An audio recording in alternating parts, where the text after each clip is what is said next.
Biyatu Oromiyaa biyya sirna gadaa kan ittiin beekamtu mallattoon si oola anis biyyaan qabaa kan ittiin taatadhu.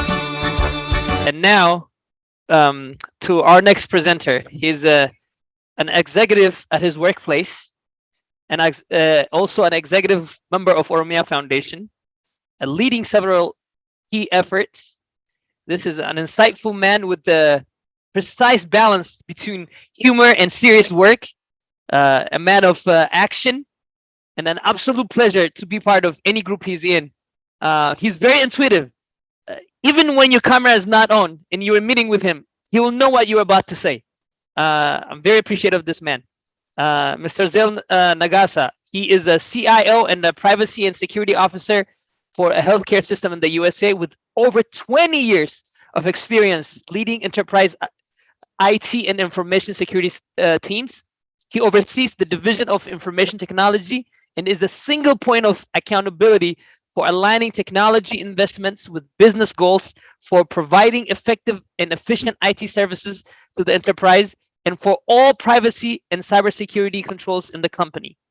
Zell, he has several leadership roles in engineering, software development, project program management, and IT service management fields.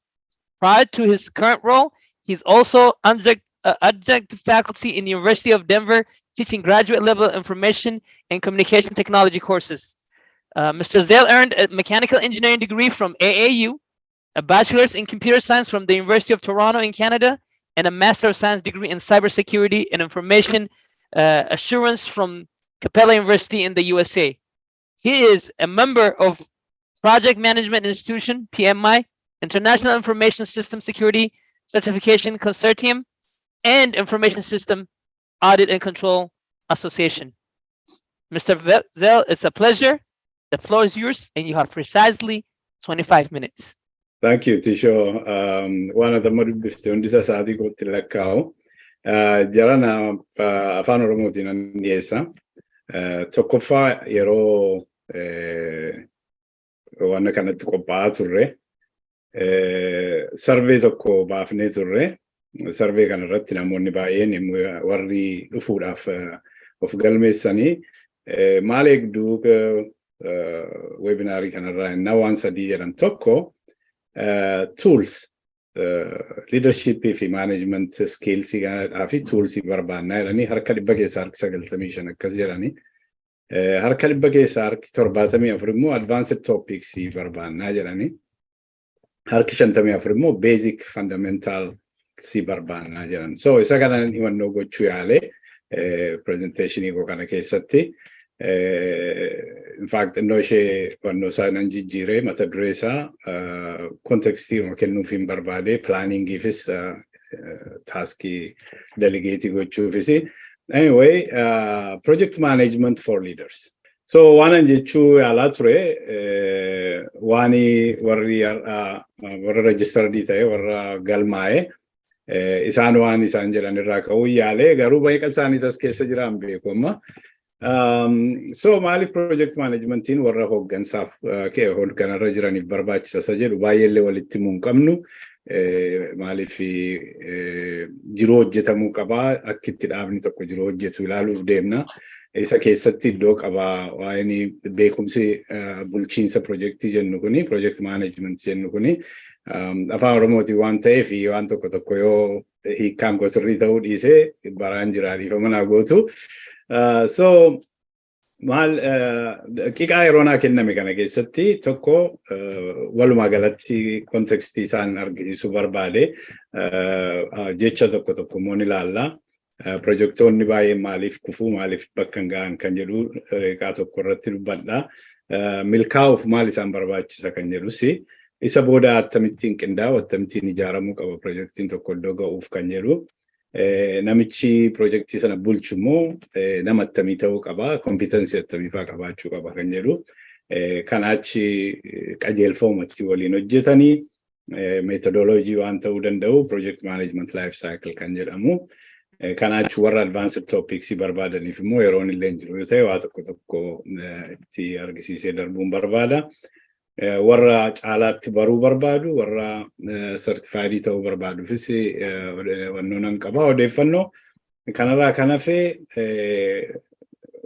hunda caalaa waan gochuu barbaadu projektii shanan tokkotu jira projektii shanan tokko kan finnee ammayyuu hojjechaa jiru innuma Oromootiif kan ta'e dhiifama naa godhaa lamaan tokko immoo kan amma jalqabaa jirru Oromiyaa Foundation wajjin isarratti akkasin beektanii akkasin nu gargaartanii akkasin nu duukaa hojjettan waan barbaannuuf waa'ee isaan dubbadha kanaan inni xumuraa yoo gaaffii qabaattan immoo deebisuu yaala tokkoffaa walumaa galatti dhaabni tokko projektiin attamitti dhalata eessaa dhufa isa jedhu yommuu ilaallu dhaabni tokko inni ijaarama mul'ata qaba mul'ata isaa kana yeroo akkasii keessatti iddoo akkasii ga'uun barbaada waan akkasii arguun barbaada jedha isa kana mul'ata kana jirurra oolchuu fi immoo ergama yookaan miishin isa jedhan kana mul'atuma qabaateef waan achi hin geenyee fi miishin isa jedhan kana ergama isa jedhu kana lafa kaawwata akkasittiin kana godheen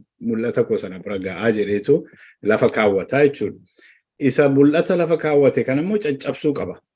Tarsimootti baafatee tarsimoo sana caccabsee akkasittiin hojjedhaa kaayyoo kan qaban jiruu caccabsee wannoo gochuu qabaa jechuudha. Isa keessatti projektiin kuni akka lamatti ergama isaa kana miishinii isaa kana bakkaan ga'a jechuudha. Dhaabni sun tokko operations management jedhama isa guyyaa guyyaatti hojjetamudha. Inni tokko immoo project management bulchiinsa projektii kan jedhamu kani jirudha. Yaada aspirational wannoota irraa ka'ee gaamma gara tangibilitti gadi adeemaa jechuudha. Projektiin achitti nu fida. Wannoon kun waa'ee projektii waan ta'eef waa'ee operations management waan hin jedhu miti. Garuu maal jechuudha projektii jechuun? Projektiin tokko maa inni mataan isaa? Projektiin tokko amalli inni qabu tokko waan yerooti. Yeroodhaan kan daanga'eedha, kan daanga'ameedha. Waan baay'eedhaan daanga'ama haasa'uuf deemna. Garuu yeroodhaan kan daanga'ameedha. Waan yeroo hundumaatti fufamee hojjetu miti. Jalqaba qabaa, dhuma qabaa. Waan haaraa uumuudhaaf dhufa projektiin. Tajaajila haaraa yookaan oomisha haaraa ittiin akka uumnuufitti projektiin tokko dhalata dhaaba tokko keessatti. Yommuu dhalatu maaliif dhalata? Value generate gochuuf dhalata.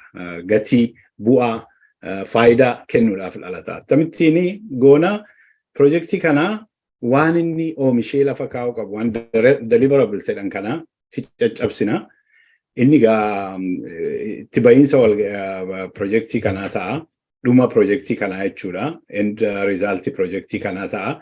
Isatu faayidaa nuu kennaa jechuudha. Faayidaa sanatu gatii nuu qabaa jechuudha. Value nuu kennaa jechuudha. Akkasittiin projektiin kuni mul'ata dhaaba sanarraa kaanee hamma value manni generate godhutti caccabsinee gadi finnaa jechuudha. Yeroo baay'ee projektii fi operations namoonni baay'een garii baasanii ilaaluun rakkatu. PMI Project Management Institute kan jedhamu kan baay'ee waa'ee beekumsa projektii kanaa bulchiinsa projektii kana yeroo baay'ee associationii tokkotu jira. Isaanii akka jedhanitti akka isaan nutti himanitti tokko projektiin kan yerooti. Operations waan yeroo hundumaa deemudha. Jechuun projektiin jalqabaaf dhuma qaba innerra operationsiin amma dhaabisuun deemutti yookaan gaafa dhaabisuun kaayyoo isaa jijjiira operationsiin isaa jijjiirama yoo ta'e malee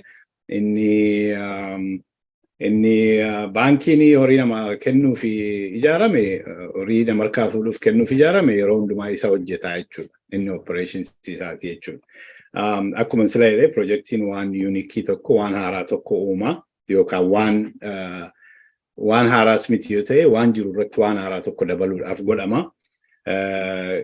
Projektiin yeroo baay'ee wannoo qaba, uncertainty baay'ee qaba, variability baay'ee qaba. Operationsiin yeroo baay'ee isarratti minimize gochuu barbaadu waan hundumtu akka assembly line akka deemu gochuu yaalu kana adda addummaan isaanii jedhu. So mind rega project managementiin tokko definition project management institute tokko mo Harvard Business Review irraa definition isaanii basically beekumsaa fi dandeettii fi meeshaa teekniikii qabnu waan tokko hojii tokko projektii tokko akkanni waan irraa eeggamu bira ga'u waan delivery gochuuf ka'e ka delivery godhu gochuudha jechuudha. Beekumsa keenyaa dandeettii keenyaa resourcii keenyatti goonee jechuudha. So lachuun isaanii iyyuu badaa gargar fagoo hin jiranii definition isaa tokkuma. Garuu akkuma addunyaa wannoo kanatti yeroo baay'ee project manageroonni accidentally project managerii ta'u namni project managerii ta'uuf jedhee ta'u baay'ee miti. Amma si'anallee baay'ee jiru durii baay'ee hin jiranii. Waa tokko hojjetaniitu project managementiitti achi darbu. Akkuma jedhanii aartiif saayinsii qaba project managementiin kuni yeroo baay'ee hin jijjiirama ammallee jijjiirraa tokko haasa'uuf deemna. Dhiifama naa godhi tishoo dhumarratti daqiiqaa 7 munaaf na beeksiftee waan ani sheerii godhun qaba waa'ee projektiin sila dubbadhee waan amma hojjetamee lafa jiru. Akka sa'aatii koo laaluu yaalaan ture natti hin tolle. Okay. So projektiin kuni kan hojjetamu yeroo baay'ee constraint keessatti hojjetama. Waan bashbasha ta'ee wanni daangaa hin qabne hin jiru. Yeroonis daangaamaadha.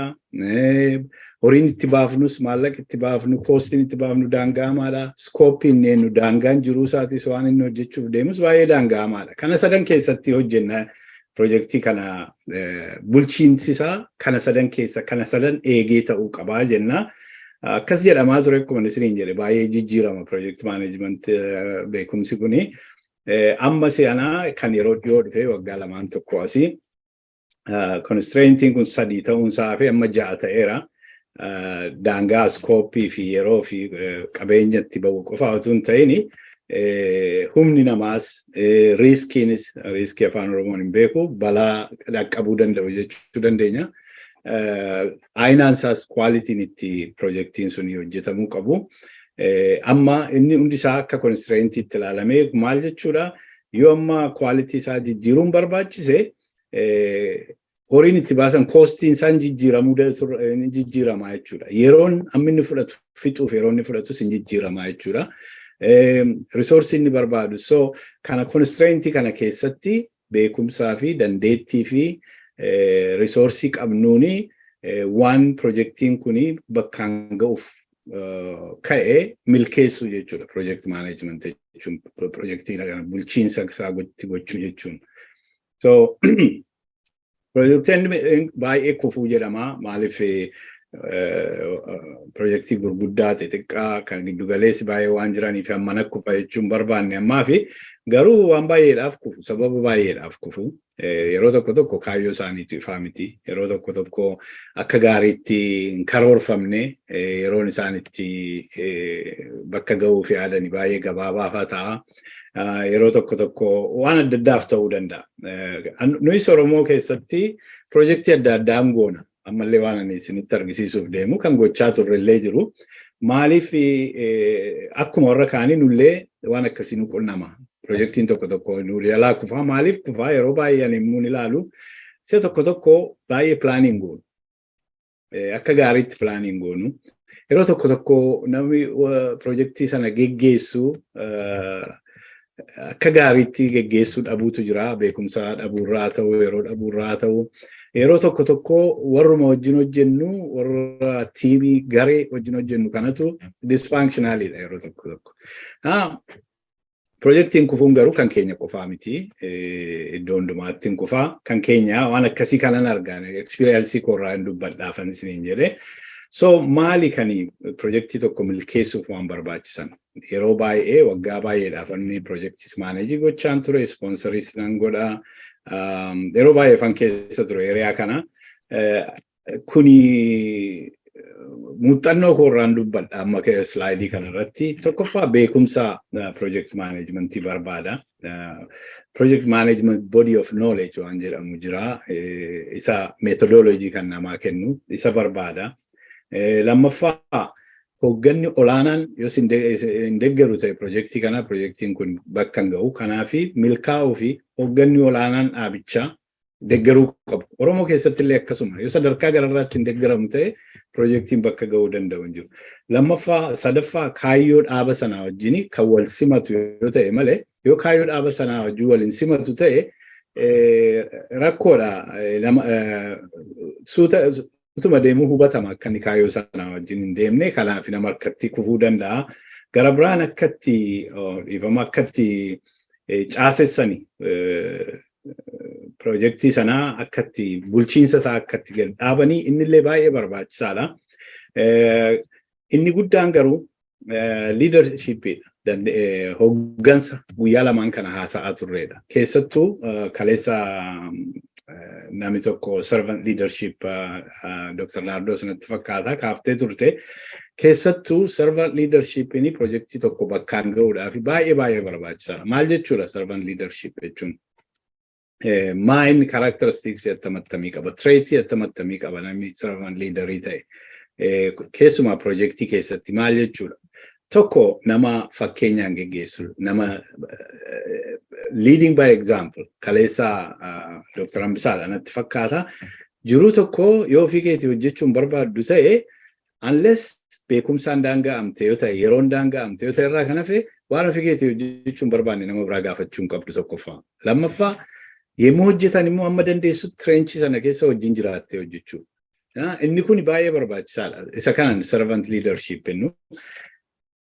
Ofii isaatis ta'ee warra kaanis kan baay'ee encourage godhu akka isaan wal gargaaran, akka isaan wal tumsan, akka isaan waliin hojjetan, akka isaan beekumsa walii hiran, beekumsa inni tokko qabatee isa tokkorraa dhossee wannoo kan ta'an yaada akka walii kennan, akka beekumsa walii hiran nama kan encourage godhu ta'uu qaba. Nama ofii isaatii milkaa'uu qofaatu hin ta'ini warra isaa wajjin hojjetanis akka milkaa'an gargaaru ta'uu qaba. Kun akkamittiin milkaa'uu projektiitti darba translate godha inni ilaallu yeroo baay'ee warri duuka bu'oonni hoggana isaanii fakkaachuu barbaadu. Followers imitate their leaders. Yoo hogganni isaanii fakkeenyaan geggeessa ta'e yoo waltumsuu encourage godha ta'e waan inni godhu kana hundumaa imitate godhu yemmuu kana imitate godhanii performance isaanii jiruun isaanii baay'ee gaarii ta'a. Jiruun isaanii baay'ee ta'uun projektii kanaaf bu'aa buusaa jechuudha. So kanaaf egaa garee cimaa, garee waliin hojjetu, garee walii yaadu, garee wal tumsu qabaachuun immoo waan biraadha. Darbee karoora gaarii qabaachuudha. Kuni baay'ee barbaachisaadha projektii tokko milkeessuudhaaf. Jedha wanna Oromoo keessatti illee kana keessa haala miti. Hogganoonni yoo trait akkasii qabaatanii numa hogganoota keenya fakkaachuu yaalla, isaaniin fakkaachuu yaallu, jiruu gaarii hojjenna, waan hojjennu hundumtuu milkaa'a jechuudha. Waan biraani akkatti silma akka wanni success factory tokko waan jedhe akkatti caaseffame projektiin kun. Akkatti bulchiinsi isaa akkatti wal qabatee hojjetu yoo ilaalle tokko gararraa irratti warri hoggansi projektichaa hin jiraatu yeroo baay'ee isaan kun C-level'dha biizinasii keessatti warra sponsorii godhanidha projektii kana. Yoo projektii baay'ee guddaa ta'e steering committee faa qabu, project management office jira kan tools, procedures, processes waan akkasii kana kan wannoo godhu. Isaan jala immoo project manager jira. Ammas yoo projektii guddaadha ta'e project managers multiples ta'uu danda'u paartii adda addaatii fi isaan jala immoo garee projektii kanatu jira jechuudha. Warra harkaan waan hojjetamu hojjetan. Akka isaan itti waliin hojjetanii qunnamtiin irraa jalatti olis gadis hin deema, walitti haasa'u, waliin mari'atu, waliin hojjetu, approvalin murtiin achi gadi deema, warra hogganaarraa gara project managerii dhufa, achi warra projektii bira dhaqa. Warri projektii kana hojjetan gareen immoo status reportii kana asii ol project manageriitti ergu, inni immoo achi isaanitti gabaasa. Rakkoonis yoo jiraate asii ol escalate godhu jechuudha. Akkasittiin yoo organized ta'e, communication isaas yoo akkas ta'e, baay'ee communicationii keessa lixu maaliif kaleessa Dr. Baaruun dhiyeesseera waa'ee communicationii. Akkasittiin yoo hojjetameti milkii argataa jechuudha. Kuni dhaaba Oromoo keessatti illee akkasumatti yoo hojjete yoo irra milkaa'a argeerani gara kootiin. Projektii amman isinitti argisiisuuf deemu keessatti argeera akkatti hojjete. So egaa warri gararraa jiran warri project leaders nu jiru isaan jala garuu project manager namni projectii bulchiinsa projectii kanaa hojjetu itti gaafatamaan tokko jiraachuu qaba.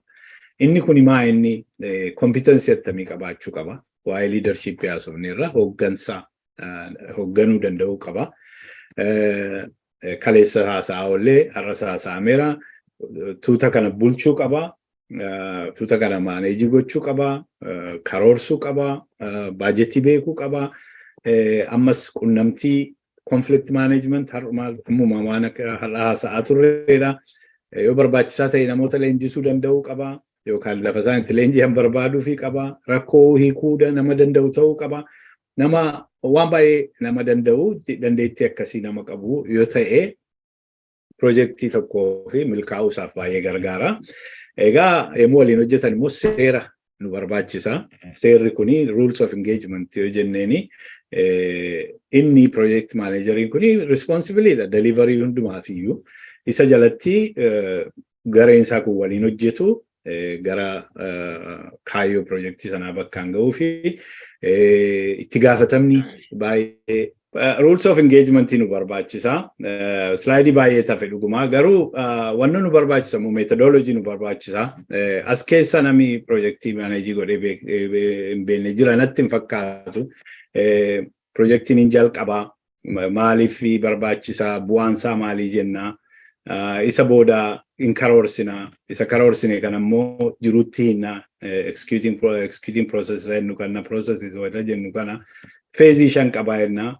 Hamma gaafa hojjenneef immoo hin cufnaa resource sana release goona projectii gara biraatti deemna. Kana hundumaa immoo hojjennu controlii fi processii goona.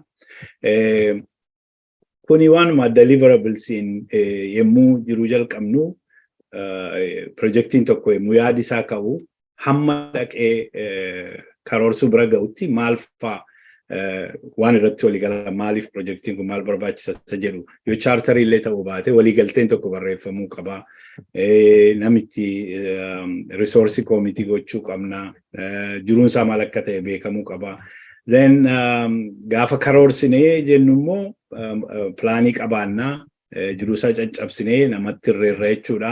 Isa booda jiruutti bobbaanaa warri jiruun itti ramadame kuni jiruu kana hojjetu gaafa finnee hin cufnaa operation itti dabarsinaa jechuudha. Kana wannoonsaa silaa isuma kananii wanni namoonni survey sana guutan jedhanii toolsii tokko toolsii barbaanna waan jedhanii fi toolsii tokko feezii hundumaa fi yaadachiisuu barbaadeen ture. But slaayidii sanaan ergaa biran darbaa sa'aatii qonna jalaa deemee so erga initiatii goonee booda plaanii goonaa soofnee irra isaa. Gaafa plaanii goonu immoo plaaniin keessaa baanee gara executionitti maaltu nu dabarsa isa jedhu wanta nu dabarsanii gatekeepers waan jedhamantu jiru waan fixuu qabnu tochiin darbini erga executionitti dabarre immoo maal faatti dhimma baanee executii goonee attamittiin status reportii goonee attamittiin to'annan jedhu innis wannoo qaba. Attamittiin yerootti lafa projectiin kun jiru monitorii goona controlii goona kan jedhu status reportii statusii akka itti reportii goonu milestone qabaannaa yoo jiruun deemaa jira akka gaariitti ta'e milestone impacted hin taane ta'e magarsuudha jechuu dandeenya. Yoo immoo rakkoon jiraate waan tokko garuu milestone affecting goone dhumisaa baay'ee affected hin taane yoo ta'e yeloodha kan kanaachi yoo milestone affected ta'eera dhumi projectii kana rebaseline gochuu barbaada yoo ta'e then diimaadha akkasitti walii gabaafna dhuma irratti hin cufnaa jechuudha. Yemmuu cufnu immoo maal akka gaariitti hojjenne maal akka gaariitti immoo hojjechuu dhiifne isa kam jabeessuu qabna isa kam sirreessuu qabna isa jedhuuf immoo hundumaa survey goonaa. Isa booda closing reportii qabaannaa jechuudha. Akkasittiin projecticha cufnaa jechuudha.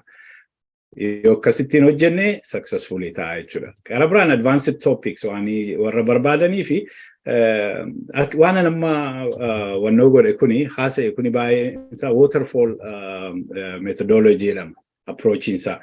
kuni yemmuu requirementiin isaa dura baay'ee ifaa ta'uu baay'ee jijjiirraa baay'ee hin qabu yoo ta'e predictive approach jedhama kuni projektoonni tokko tokko waan akkasiif hin ta'u. Projektiin tokko tokko immoo hin ta'an akkasiif maaliif requirementiin isaanii dafee jijjiiramaa waan adda addaatiif yeroo yerootti iterative wannoo barbaadu kanaaf isaan immoo agile development approach barbaadu egaa waan baay'eetu influence godha so warra baruu barbaadanii fi advanced topics body of knowledge in project management kuni version 6 kan jedhamu kan dhiyoo kana jijjiirame jira ammayyuu isaan hojjeta addunyaani inni kuni slide isaanii nan ergaa process based approach dha baay'ee processii kana gajjabeessa isa duukaa bu'aa waan beekuu barbaachisuu fi processing phase kana keessa jiranii beekumsa body of knowledge area kana keessa jiran maal fayyisa jedhu amma processoonni sunis processota 47tu jiru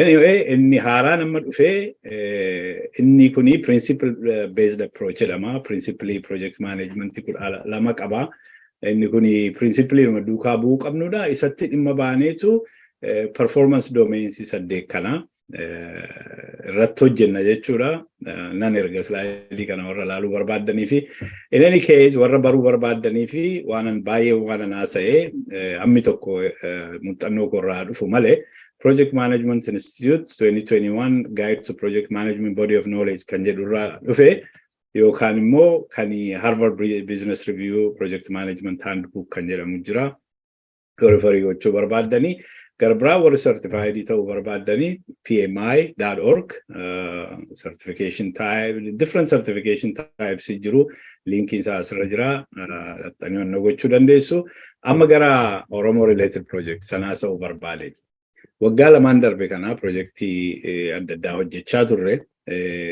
karaa tokko warra hojii fedhamu Oromiyaa Global Forum jedhamu wajjin hojjedhaa ana qofaa miti nama baay'ee taanee hojjenna amma immoo Oromiyaa Foundation wajjin immoo hojjenna amma projektii sadan tokko kanii hojjennee finnee waan adda addaatiif kaanis hojjechaa jira kaanis immoo kanii gargaarsa namaa barbaadu dhimma itti bahuu namaa barbaadutu jira tokko Oromiyaa Digital Asset Management System jedhama videoon taphachiisuun qaba in argitu maal inni isinitti maal akka ta'e video daqiiqaa tokkooti gara biraan Oromiyaa Human Rights Information Management System jedhama innis maal akka ta'e videoon isinitti argisiisa inni sadaffaa kuni dhaabota Oromoo community associations even BTI if OSALAF project web developing gooneerra fakkeenyaaf so warri dhaabonni Oromoo yoo nu gaafatanii developing goonaaf hin gargaarra project methodology kanatti dhimma baana gara biraan kan imma irratti hojjechuuf jalqabaa jirru dhufaa jiru Oromiyaa Foundation wajjin tokko torban darbee warri walgahii keenya dhuftanii jirtanii warra Afaan Afrikaa Association jedhamu warra Google Translate irratti hojjechaa ture Google wajjini amma immoo kana caalaa Afaan Oromoo Google irratti akka textidha sagaleettillee sagaleedha textittillee akka convertidii ta'uu fi websaayitiin tokko tokko immoo argitan amma fakkeenyaaf tokko afaan Ingiliishiinis afaan Jarmaniinis isiniifidha waan akkasiifa kan hojjechaa jirantu jiru biyya keessa isaanii hojii gargaaruudhaaf isaanii hojii torban darbe walgahii waamnee turre waan itti jiran akka isaan namatti himanii akka gargaaruu fi karaa Oromiyaa Foundation isaanii hojjechuu jalqabaa jirra gargaarsa keessan barbaadna kanaaf akka bartan barbaade gara biraan biyya keessatti gara biraan biyya keessatti manni barnootaa baadiyyaa jiranii Oromiyaa keessa laabiin qaban laboratoriin qaban chemistry ta'u physics ta'u IT ta'u hin qaban so warra biyya keessa jiranii wajjin karaa Oromiyaa Foundationiin warra biyya keessa jiran barsiisota wajjin walitti haasa'uudhaani akka itti virtual laabii baadiyyaa Oromiyaa mana barnootaa baadiyyaa Oromiyaa high school keessatti qaqqabsiisuu dandeenyu Projektii tokko immoo amma isa jalqabaa jirra. Ammaaf discovery phase irra jirra.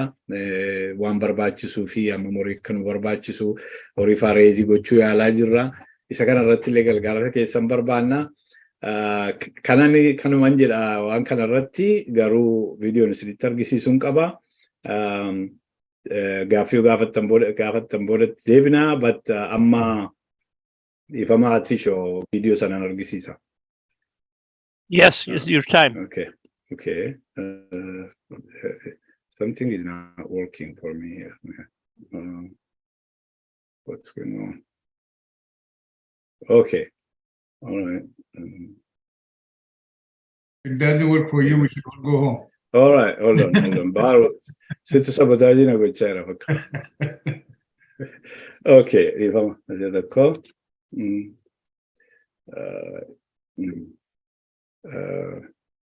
I'm going to share my screen here. Where is my screen?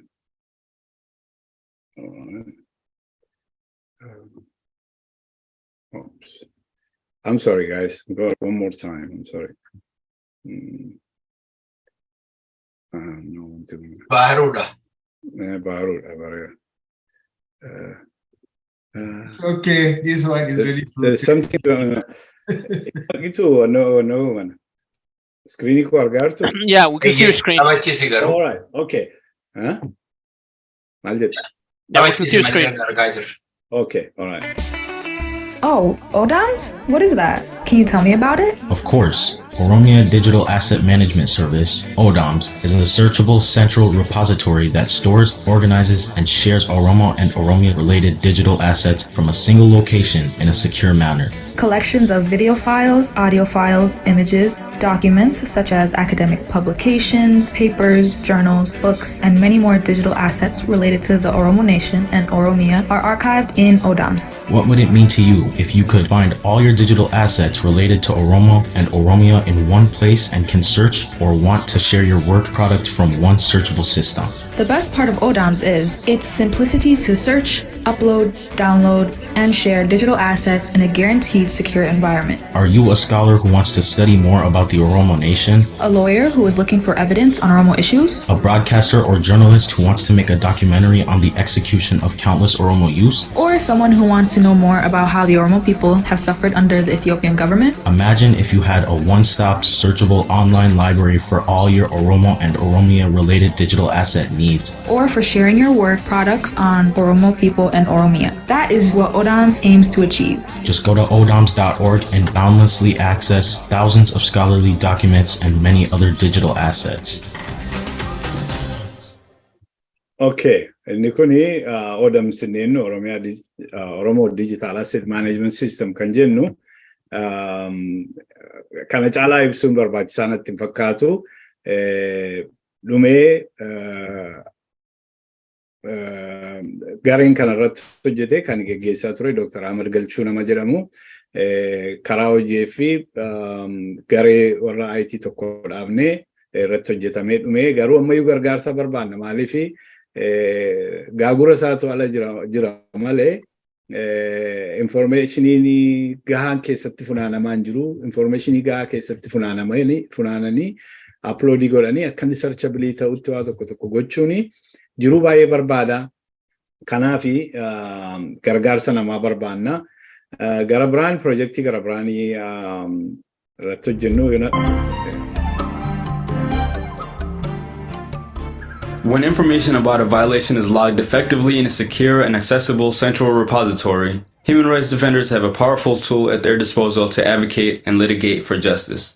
Are you an Oromo human rights defender organization tired of your current manual data collection and report generation process? Frustrated with fragmented human rights violations, data storage which restricts access and hinders data sharing?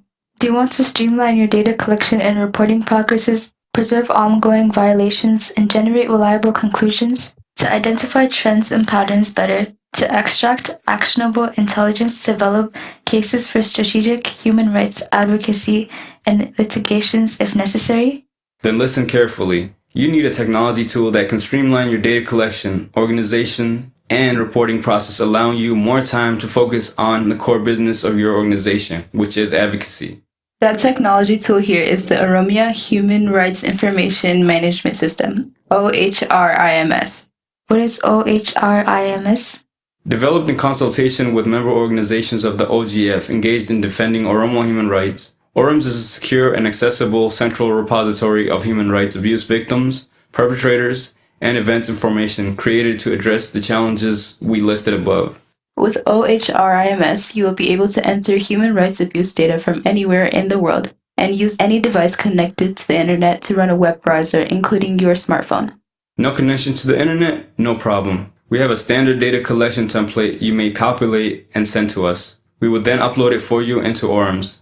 Are you looking for prepared reports at a certain frequency? Weekly, monthly, yearly? No problem. The ORIMS team will provide you with standard reports at a frequency of your choice. If you have a need for custom reports, the ORIMS team will work with you to understand your requirements and customize them for you. ORIMS is designed to revolutionize how Oromo human rights defenders cooperate among themselves by consolidating their information management systems in a secure and accessible central repository and analytics system. All Oromo human rights defenders will benefit hugely from having the information they collect be made available through this centralized information management system with a potentially larger user base and standard reports. If you have questions or want to inquire about using ORIMS, contact us at orims@gmail.com.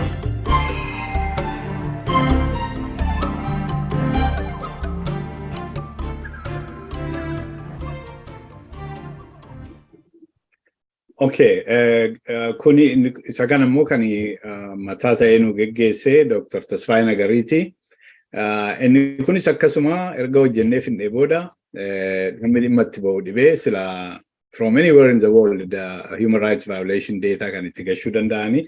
Wannoodhuma isaan isinitti argisiisa screen isaa tissue. I hope you don't mind for a couple of minutes. Take your time. Inni oodamsi jennu isa kana digital assets jechuun textis ta'uu danda'a, dokumentoota, image, video yeroo baay'ee yoo ilaaltanii Facebook fa irratti waa ba'ee waan borii dhimma isaa qabnu hin bada. So isa faa funaananii asitti upload gochuu fakkeenyaaf warri jiru tokko kitaaba faa artikilii adda addaa qabanii amma Dr. Asaffaa fi Dr. Muhammad wannoo yunu kennaniiru copyright yunu kennaniiru warra kaanis akkasuma gaafachuuf deemna jiru isaa irratti nu gargaaru kun silaa Google'n Oromoo ta'uu danda'a inni abdanna amma tokko upload goonerra garuu baay'ee barbaada yeroo keessa guddachaa deeme yeroo keessa repository lafa namni dhaqee waa'ee Oromoo waan dhuma argatu ta'uu akka danda'udha yaadisa ijoolleen biyya keessaa kolleejii keessa jirtu akka dhimma ba'uu dandeessuudha silaa promisii guddaa qaba ture finansiinis wannoonis by the way open source dha wanti kuni ijoollee warri wajjin hojjennu warra maqaa isaanii dha'uun hin barbaachisu hin barbaadanii maaliif warri Habashaa kun baay'ee haraasii nama godhu waa'ee Oromoo nama hojjetu waan jedhaniifi wanni kuni saantima tokkoon kaffalamuu fi tola hojjetu open source dha horii baay'ee hin barbaadu inni kun isa kana inni karaa biraan inni waa'ee human rights okay inni immoo kana fakkaata from anywhere human rights violation itti gashuu danda'ama heat map dha wannoonsa front end insa heat map dha fakkeenyaaf iddoo akkasitti Moojootti fakkeenyaaf Moojootti dhiyoo nama 9 tokkas ta'e nami 9 kun eenyu isaanii kanuma irratti kilikii goonee baruu dandeenya maaltu ta'e namoonni smartphone yoo qabaatanii computer yoo qabaatanii from anywhere mandiidha ciroodha eessa human rights violation kana report gochuu danda'u asirratti show up godha and egaa detail baay'ee qaba yeroo keessan hin balleessu namni interested ta'e nu qunnamuu danda'a yookaan Dr. Tasfaayee Nagarii qunnamuu danda'a kana finneeyyuu hin cufne ittuma jirra gara biraani karaa hojii finnisii wanti dhaabonni Oromoo ta'anii website develop kan godhu immoo tiimii biraa qabna tola kan hojjetu yommuu barbaadanii addana dhufanii Formii kana guutuu isa boodatti deebina amma ammaatti dhaaba 10 ta'aniif hojjenneerra including OSA and BTI and community baay'eedhaa fi warra Toronto warra Canada warra isaa fi so inni kunis warra hin beekne beeksisa gargaarsa akkasii laannaa projektii akkasii hojjennee wannoo goona dhuma irratti inni kun waan hojjetame lafa jirudha. Wanti dhufaa jiru garuu kan amma sila kaafne 3A afaan Oromoo afaan Africa Association waa'ee Google irratti hojjechuu isa irratti gargaarsa keessan gaafachuuf deemna Oromiyaa Foundation karaa Oromiyaa Foundation yoos nu owwaattu inni abdanna ijoollee kana wajjin hojjenna gara biraan waa'ee virtual library virtual lab waa'ee virtual lab sana innis gargaarsa baay'ee barbaada namoota beekumsa qabanii namoota maallaqaanis gargaaran barbaada isaafillee sin qunnamuuf deemna fayyataa waan dhaggeeffattaniif hin jedhaatti shoo baay'ee galatoomi. Thank you very much. I was interested, mesmerized. Time you lalun ramfadde. Amazing projects that are in progress, and I don't want that to take away from your presentation, which is also an amazing presentation. Thank you. And hopefully the audience enjoyed that. Yo, Indinu godi sheri intinike. Yeah, thank you. Hopefully you guys have seen the various projects that he was able to show us, and but I don't want you to forget about the presentation. So if you have a question on a presentation or comment, and the next 15 minutes is open for that purpose. Harka baasati gaaffii tokko tokko gaafadha. Amma isin harka baastanitti ani gaaffiin qabu tokko sila directionii flow information gaafa agarsiisaa turte graafii kee tokko irratti status reporting is just a one direction up kan jedhu irratti agarsiiste. Sometimes I feel like status reporting has to where the decision making, what time in progress it is kan jedhu, I think it has to be to our direction natti fakkaatan akka rakkootti sarratti komantiin laadhu. It's just a filler until everybody it's not really a critical question, but a filler of time until everybody decides, because they're also mesmerized with the projects. They probably forgot some of the questions if they didn't take notes. I understand what you're saying, Tisho. Garu status reporting ini jiru hojjetame irratti status jiru sana status taski kennameefi warri projecti hojjetanii project manager isaaniitti reporti godhu. Inni immoo status projecticha as a whole as an entity inni immoo warra sagararraatti reporti godha. Achi gadi yoo dhufe directioniitu dhufa yeroo baay'ee akkas godhaa kan jedhutu dhufa. Nagala waanati jettu, but communication in olii gadi deemuu qaba garuu nature in communication is sana maali isa jedhudha dubbiin malee. So can we ask a question on the projects Zell presented? Sure. Absolutely, absolutely. Okay. So I was curious about the database. How do you verify that the uploaded data is how do you verify the data that That's a very good question. Yeah, kind of anybody who's struggling with turreera. So akka lama tokko by the way data amma irratti argitan historical data kana warra akka Horn of Africa League, Human Rights League of Horn of Africa fa OSG fa even kafaa'uun illee nu kennaniiru. Historically the data kun amma namni data itti gashaa jiru hin jiru, namni itti dhimma itti ba'aa jiru hin jiru. Maaliifi nama biyya keessaa hin qabnu waan nama kanatti dhimma ba'u hin qabnu waan nun jedhaniif. But silaa akki nuti itti yaadne system isa security ta'e fakkeenyaaf dhaabii human rights violation documentii godhu tokko Oromia support group jedhamu jira. Human Rights League jedhamu jira. Isaan namoota isaanii qabu biyya keessa. Namoota isaanii kanaafiti credential ilaanna loginii godhanii data validated ta'e itti gashu. Tokko karaa kana yaanne inni baay'ee gargaara ture. Maaliifi data ni asirratti published ta'u hundi isaa validated dha jechuudha. Yemmuu inni dhibu immoo karaa biraa yaanne crowdsourcing gochuu yaanne data reportii isaa banneedhumati abbumti violationii argee reportii godhu Garuu publishing goonu warra human rights organizations kana gaafanna akka isaan validate godhanii kan jedhuun immoo banne darbeen dhufaa amma garuu publishing goonu achirratti isaanitti immoo erginu validate gammamaatti waan nuun godhanii fi publishing goonu. So rakkoo guddaarra quba kee keesse hamma gaafa warri human rights violation documentii godhan kun amma isaan namoota on the ground qabaatanii namoonni sun immoo credentialii isaaniitiin loginii godhanii amma data validated ta'e galchanitti rakkoo baay'ee qaban. But publishing goonu at the end of the day amma validated publishing goonu. Si deebiseera laata? Thank you, Galatomi. If there is no one, I would like to ask. Yes, go ahead. I don't see hands, so yeah. Okay. Tambramo, about the website creation service that you guys give, do you also maintain the website or it's just the creation? No, we transition it to operations. Okay. What that means is like when we go nu gafa finnu gafa closing gochuu jennu nama lama kennadha inni nama lama training onaaf warra maintaining godhan. Garuu akkuma support akka escalation point itti achuma turra. Yoo waan warri training gooneef gochuun dandeenye jiraate escalate akka nutti godhanii beeksifneerra hin godhus.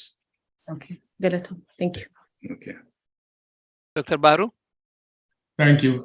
Quickly, I just want to talk about Zelalem. I learned a lot today from your presentation by Galatomi.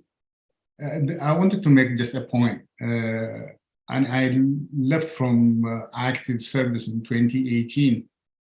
And Amuma Zelalem Rakambaruti, wine project management, want to buy it to Jirame Rajachu, something that I wasn't even aware of. The point I'm trying to make here, based on my personal experience, is that Yero want to call Akka Ada Kenya to Jechun regular, Akka Oromoo Takastau, Akka Oromoo Takastau, Rojenu. We have to distinguish between value as a group that we all dear to our heart, as our culture, as completely different from how we need to act and behave to get things done, to have a vision and pursue that vision in a manner that is consistent with what are the tools available to us today in the world. Malay dur muka jada tol gawen ne yaras muka jada tol genya malay jinne argue gone dur yero era tenye buya to ko yala masali tenye ode sina wadi gatte ramagenyu timale isamale into jinnate I'm sorry, probably this is not a classical example. We need to move with time. Time changes. It changes at much more accelerated rate than it was yesterday. Want to get the by 5, 6, 7 times triple it 8. So both this and that probably something that we need to think twice. Thank you. Thank you very much, Dr. Nardi. You raised your hand. You changed your mind? You I was trying to lower my hand, Garu, after everybody's done. If there is time, I would like to ask one more question. Okay, I'll give it to Dr. Makub and then you can have it after him. Okay, Galatomi Zelalem Wangari Nutimte. Of course, one Makasirati Jechajurava in Kenya. No one Gaaffii gaafachuun irra jiru ani yeroo hunda garuma keenyatti fida akkamitti implementii goonaan keenyatti hin jedhudha yeroo baay'ee isa risk booddee kanatti dabalame warra sadan keessa scope time jedhu keessa warra turre warra amma akka quality risk warra jedhamu sana itti dabalame keessatti riskiin oddoo guddaa qabachaa jira by the way tahuu mala natti fakkaata riskiin afaan oromootti yeroo baay'ee an arginu ijaarsa Oromoo keessa keessuma aktiivitoota adda addaa waan tokko jalqabna yoo inni hojjechuu didu hambiraammoo jalqabna kuni maal nutti ma risk analysis goonu yoo jalqabnu sana maaltu riskii maaltu jira wanti kun akka hin hojjenne hangodhu maaltu jira karaa risoorsii ta'uu danda'a yeroo dhabina baay'ee amaatariidhaan kan irratti hojjetu namni professionalitti ramadamee qaxaramee damootatti argatu hin jiru. Waan akkasii riskii sana yookiin balleessuudhaaf elimineetii gochuu yookiin immoo akkuma jirattu haa ta'u riskii kana fudhannaa risoorsiidhuma qabnu kanaan gara fuulduraatti deemnaan jedhu. Ati akka ekspertiitti maal argita Oromoon iddoo tokkotti waa tokko jalqabee yoo ta'u didu immoo maaliif kan jedhullee otoo anaalisii laatiin dhaqee hambiraa jalqabu kana riskii kana dhimma itti baanaa nuti. Please, yeah, great question. Please Okay. take, yeah. Okay. Tokkoffaa waa'een riskii kuni baay'eedhuma iyyuu nama baay'ee biratti understoodii natti hin fakkaatu. Riskiin maa inni innedhuma yoo define goone riskiin threatitu jira nummoo vulnerability qabnaa jechuudha. Threatii kanatu vulnerability keenya kana exploitii gochuuf danda'a jechuudha. Probabilitytu jira jechuudha. Threatiin kuni vulnerability keenya exploitii gochuudhaaf. Meeqa probability insa? Okay. Yoo riskiin kun ta'e impact insa uumayin. Yeroo tokko dhuguma vulnerability qabna. Yoo threatiin hin jiru ta'e vulnerability keenya uumaa miti. Yoo immoo threatiinis jiraate vulnerabilities qabaannee let's say 95% iyyuu vulnerability keenya exploitii godha threatiin kuni jenna. Garuu yoo horiin balleessu $10 ta'e impactiin isaa $10 ta'e riskiin isaa baay'ee xiqqoodha. Risk levelidha kanaas riskiin hin ta'aaf hin ta'uutu hin ta'ini yookaan quantify gochuu qabda yookaan immoo at least qualitatively illee measure gochuu qabda. Medium high maaloo jette.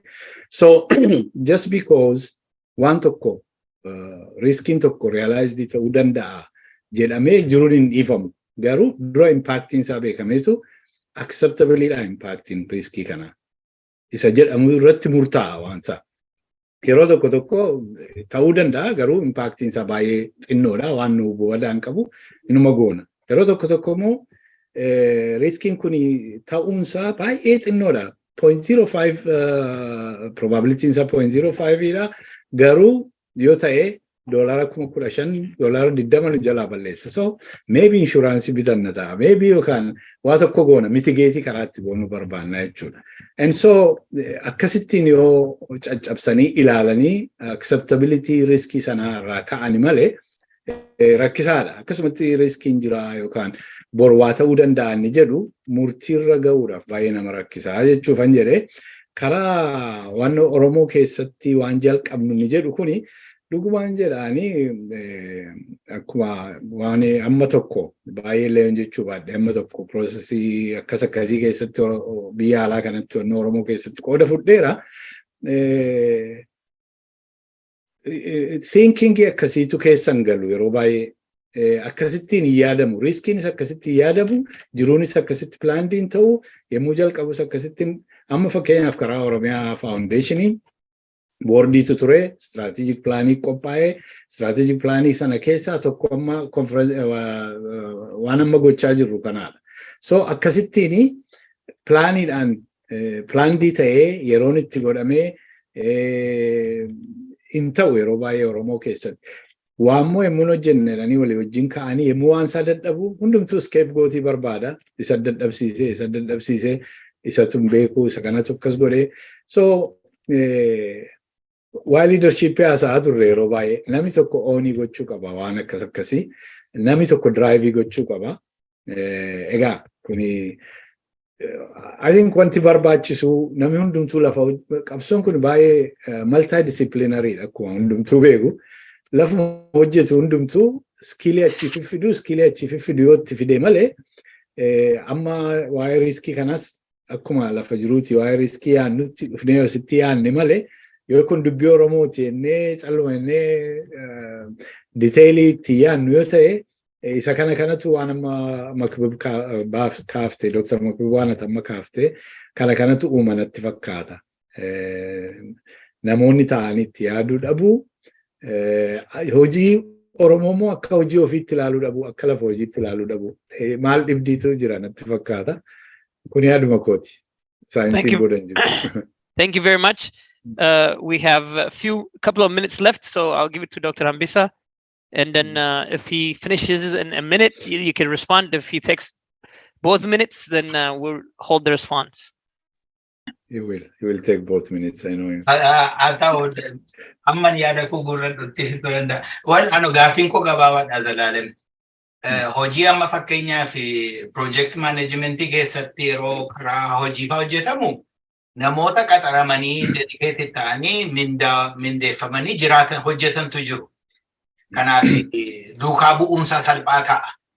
Amma dubbii isaa kan Oromoo kana yeroo hojjetanii akkan argutti observation koo yaadi baay'eedha. Aayidiyaan baay'eetu jira, yaada guddaa jira. Namni hojjetu garuu badaan argamu. How was your observation? Hojii hojjetan kana irratti rakkoon isin mudate keessatti? Yeah, you have time to respond. Okay. I think rakkoo baay'ee nu mudanne. Duruma yommuu jalqabne akka sirriitti structure goone jalqabne. Sadarkaa kamitti eentu murtii godhanni jedhu beekamaadha. Eentu geggeessaa ni jedhamu beekamaadha. Gadi baanee warra fakkeenyaa fi Dr. Ahmed Galchuu fi Dr. Tasfaayee Nagarii gati isaan saayintistoota ta'anii diteelii beekuu waan kana duukaa bu'uu waan jenneetu isaanii rikruutii goone akka isaan nu geggeessan pirojektii kana lamaan. Isaan jalatti immoo ijoollee warra beekumsa isaa harkaan hojjetan immoo wannoo goone.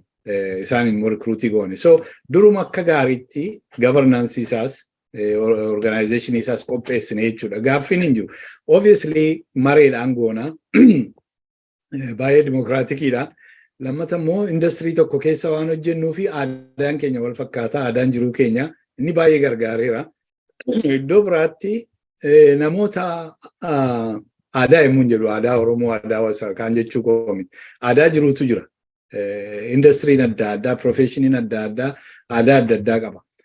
Isatu yommuu walitti baay'atee wal maku jiruudhaaf xinnoo ishee rakkoo ta'a yeroo tokko tokko. Inni warri poolitikaatu beekasa sana aadaa adda addaanaaf walitti qabanii akka hojjechiisuu fi akka inni bu'aa buusu gochuu inni nama poolitikaa beekuu barbaada. Inni warra akka kootee namiti. Inni kun garuu waanuma jiruu harkaa jiruu IT waan ta'eefi it was easy to manage. Ijoolleenis waan isaan irraa eeggamu beeku akkatti hojjennu beeku. Thank you very much. This concludes this part of the event. I would like to thank all our presenters, Dr. Nardi, Dr. Tamise, and Obozel. This is amazing presentation that you guys presented to us today. We appreciate it. And as well, I want to thank the presenters from yesterday who did an awesome job presenting a wonderful skills webinar. For our participants who would like to get a little more details and reach out to our presenters, is there a way? I don't see on the program, there's no emails or there's no, if any participant wants to communicate with either a speaker or Oromia Foundation, can we please include that information in the chat?